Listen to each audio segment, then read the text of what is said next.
Okay everyone, welcome to the new video of Python tutorials. अब इस video में हम देखने लगे हैं कि किस तरह जो है पाइथन में असाइनमेंट ऑपरेटर यूज़ होता है। ठीक है।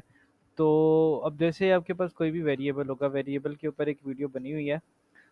तो उस वेरिएबल के अंदर हम कोई भी वैल्यू सेव कर सकते हैं, ये हमें पहले से पता है।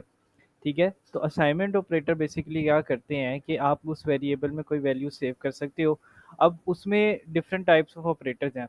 तो सबसे पहले जो है, आप जो फर्स्ट वाला ऑपरेटर देख सकते हो, ए इज इक्वल टू ए। इसका मतलब क्या है कि जो भी ए का वेरिएबल है उसमें आप ए की वैल्यू ही स्टोर कर सकते हो, यानी कि आप जो भी कोई भी और दूसरे वेरिएबल की वैल्यू जो है वो ए में स्टोर कर सकते हो। यहाँ पे ए की जगह बी भी हो सकता था, सी भी हो सकता था, कोई भी वेरिएबल होता उसको आप ए के अंदर असाइन कर सकते हो। उसी तरह दूसरी जगह आप देख सकते हैं, अब ये जो मैंने रेड सर्कल में सर्कल बनाया हुआ है, ये बेसिकली इंडिकेट कर रहा है कि यहाँ पे कौन सा असाइनमेंट ऑपरेटर यूज हुआ है। तो ये प्लस इज इक्वल टू एक असाइनमेंट ऑपरेटर है, माइनस इक्वल टू एक असाइनमेंट ऑपरेटर है, और इसी तरह स्टार इक्वल टू और डिवीजन इक्वल टू।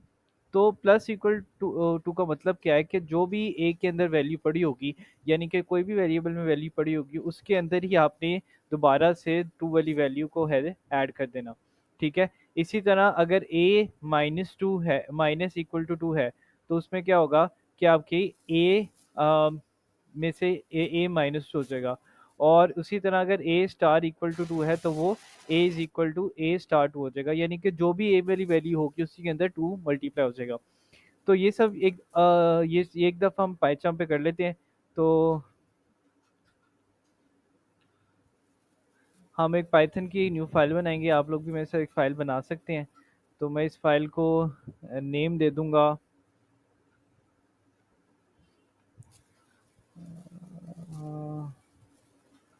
क्या होगा इसको? ओके, दोबारा से नेम दे देते हैं, असाइनमेंट ऑपरेटर्स। तो इसको एंटर किया। अब हमारे पास वन बाय वन हम चेक कर लेते हैं। तो हम एक वेरिएबल बना लेते हैं, ए इज़ इक्वल टू 5। ठीक है। और सबसे पहले हम जो है ए प्लस इक्वल टू करके चेक कर लेते हैं। तो ए की वैल्यू अभी करंट वैल्यू 5 है, इसको मैं कहता हूँ 6। और साथ ही हम इसको प्रिंट भी कर देते हैं, इसी जगह पे हम इसको प्रिंट कर देते हैं। ठीक है। कुछ ये साइन शो कर रहा है। चलो हम इसको क्या करते हैं कि नेक्स्ट लाइन पे इसको ले जाते हैं। तो अब हम एक ही वैल्यू प्रिंट करेंगे। ठीक है। तो अब इसको हम रन करते हैं।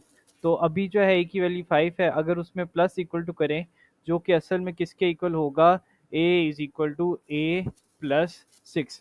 तो हमारे पास इवेंचुअली 11 आंसर आना चाहिए। तो लेट्स से इसको चेक करते हैं। तो बिल्कुल यहाँ पे 11 आंसर आ गया है हमारे पास। ये वाली जो चीज़ें हैं, ये आपके जो भी कोई एंटी टेस्ट होता है या कोई भी आपका जो एग्ज़ाम होता है, कोई क्विज होता है, तो उसके ऊपर बहुत इंपॉर्टेंट होती हैं। तो अभी हमने इसको देख लिया, इसको हम दोनों को कमेंट आउट करते हैं। अच्छा, इसी तरह अब हमारे पास एक ही वैल्यू है। अब हम करते हैं a माइनस इक्वल टू 2। ठीक है।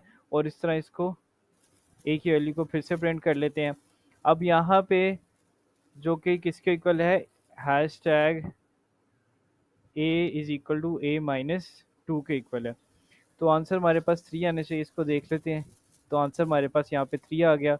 अब इसको भी हम for the time being comment out कर देते हैं। आगे हम देखते हैं A star is equal to 2। ठीक है। तो अब 5 को 2 which is equal to A is equal to A ही के साथ जो है 2 को मल्टीप्लाई कर देते हैं। ठीक है। और इसको हम प्रिंट करवाते हैं। तो 5 को 2 के साथ मल्टीप्लाई करें तो 10 आंसर आता है, इसको भी हम देख लेते हैं। तो यहाँ पे हमारे पास 10 से आंसर आता है। अब इसको भी कमेंट आउट कर देते हैं। और फाइनली जो है हम डिवीजन को चेक कर लेते हैं। तो ए डिवाइडेड इक्वल टू 2।